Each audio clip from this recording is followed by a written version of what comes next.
Hi, Miss Woodham's here. I want to talk to you about phonics and learning at home and help you with some of the resources that we put in our phonics home learning pack. Okay. If your child is in reception, year 1, year 2, they will have phonics lessons at school every day, and some of our year 3 and 4 children do as well. So hopefully this will be helpful to you. If your children are reading these books or books that you know are our Read, Write, Ink books, that's what we call our phonics, Read, Write, Ink, then this video is for you. Now, the website that does Read, Write, Ink have been really great, and they've made some home learning lessons, and these are fabulous, and I'm recommending that you watch these every day and get your child to join in with the phonics sessions, because they're teaching them the sounds and it will help them keep up with their reading. So I will put the link to this on the class dojo so that you can find it. And what they're doing is, depending whether your children need to learn set 1, 2 or 3 sounds, there are lessons for that every day. So at 9:30 are the set 1 sounds, at 10 o'clock the set 2, and at 10:30 the set 3 sounds. And in a minute I'll tell you how you know which sound your child needs to watch. There's also a link that I will put on Dojo with the timetable of which sounds they're going to be teaching on what day, and then you can use the resources in the pack to help you with those sounds. So if your child is reading the thin purple sound books, the books with a cream sticker, or the red Read, Write, Ink books, they need to be following the set 1 lessons. If your child is reading a green Read, Write, Ink book, purple or pink, they need to be following the set 2 sound lessons. And if they're reading orange, yellow, blue, grey, gold, or the free reading books with chapters in, they need to be following the set 3 sounds. Okay. So to help you, if you're following the lessons, in the pack, you will have seen these. The children will be familiar with these speed sounds charts. You can just practice pointing at the sounds and asking the children some sounds. So if they're doing set 1 sounds, they need to be doing this one called the simple speed sounds. And if they're learning set 2 and 3 sounds, you could be practicing with this one called the complex speed sounds chart.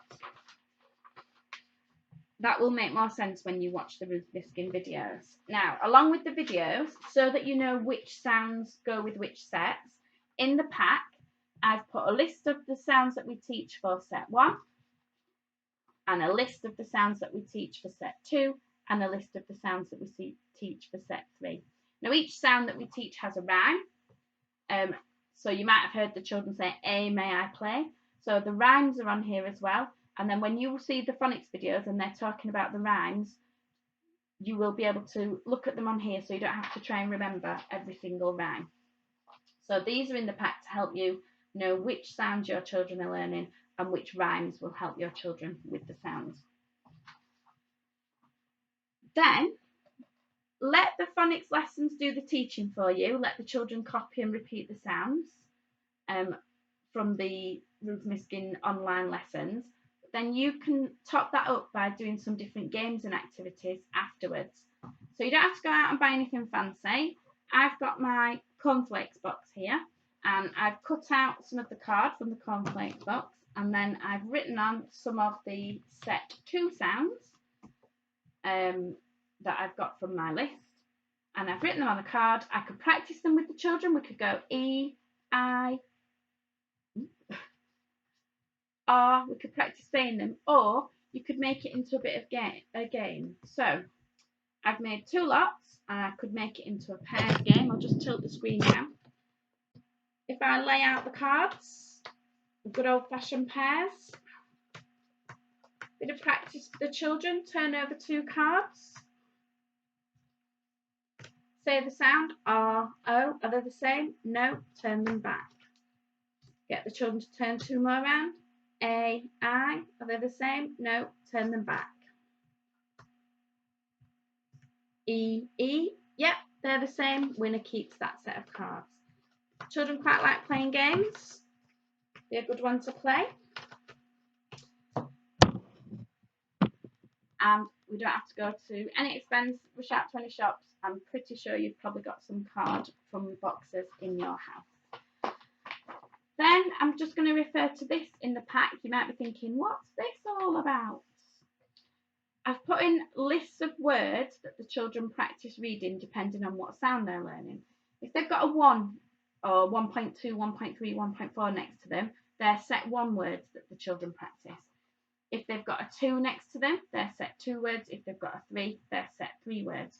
Again, you could practice reading them. You could make some cards for the children to practice reading. They could do their what we call Fred talk. Fred is a frog and he only sounds out words. So if Fred was reading this one, he would go shh or shop. They could Fred talk it. You could practice reading some of your words if it was the right way around. Or again, you could make it into a game. You could make 2 sets.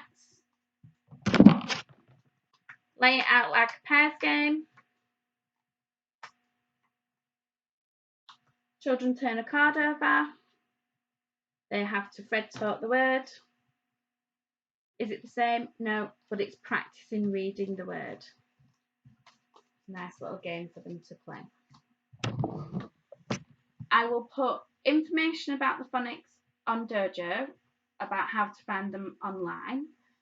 Please try it if you can get on the internet, watch the phonics videos because that'll be really good for the children. It'll be something really familiar for them as well. And then I'm going to be sending some messages out shortly about some reading books that I've got available for people to borrow. Watch out for a text message or a message on Dojo about coming and borrowing some reading books. Okay, stay safe. Thanks for listening. Bye.